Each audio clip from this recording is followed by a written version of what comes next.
Hey, everybody, this is Orly Steinberg with Keller Williams Village Square and Shane Force from Guaranteed Rate. And today's message is really, first of all, to thank all the veterans for serving our country because that's a commitment and a privilege and an honor. But we certainly appreciate you keeping us safe and keeping our country safe. So, in order to reward you, the VA does have a program, as you may or may not know, for veterans. And some of us don't really know all that is involved in getting a VA loan. And I would like to hear more about it, Shane.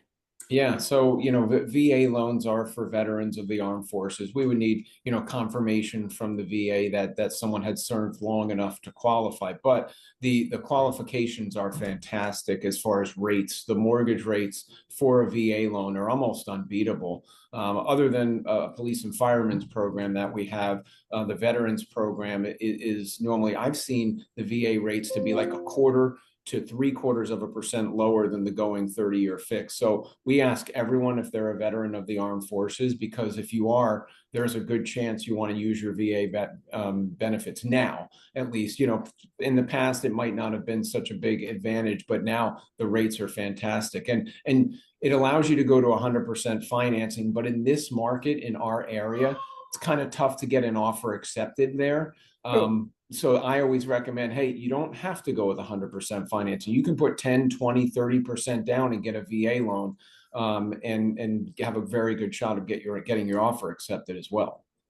Is there a possibility for that VA client to, let's say, put 10% down until the closing, but make it 100% loan? Yeah. So they're showing the seller, look, I have money if to make you feel more secure, Yeah. but at the end of the day, it's more beneficial to me not to use that money. Is that a Yeah. possibility?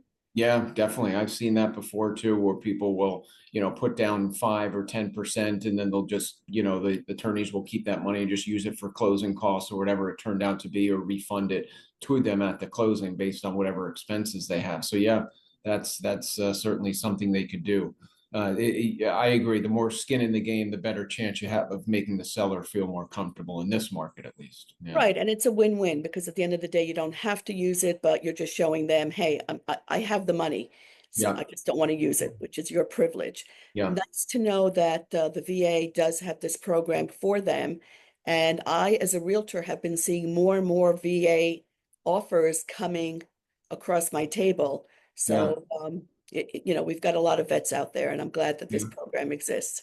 Yeah. Yeah. And a couple of things to keep in mind with a VA loan is if there's peeling paint, they'll want it scraped and repainted inside or out. And you do need a termite inspection with a VA loan as well. So, Well, with that peeling paint, whenever I have an FHA loan or a VA loan, one of the things I do tell the other agent, and you need to keep that in mind, is because you chose to go with a better program that's beneficial to you, whether it's FHA or VA, that responsibility might be on you to do before the closing, because yeah. the seller doesn't really have to suffer for that. And the seller may not take your offer if they Yeah. think that now they have more work to do than they had before. So as Yeah. long as you're willing to put a little bit of sweat equity or elbow grease before the closing, it's going to be your house anyway, then Yeah. you can make it work for you. Yeah. I agree. In this market, that's probably the way you need to structure it. Yeah. Absolutely. So we're here to help you get your offer accepted, get you a house, and we've got a lot of other programs that could work for you if you're not a vet. So thanks so much, and we'll see you on the next one. Thank you, Shane.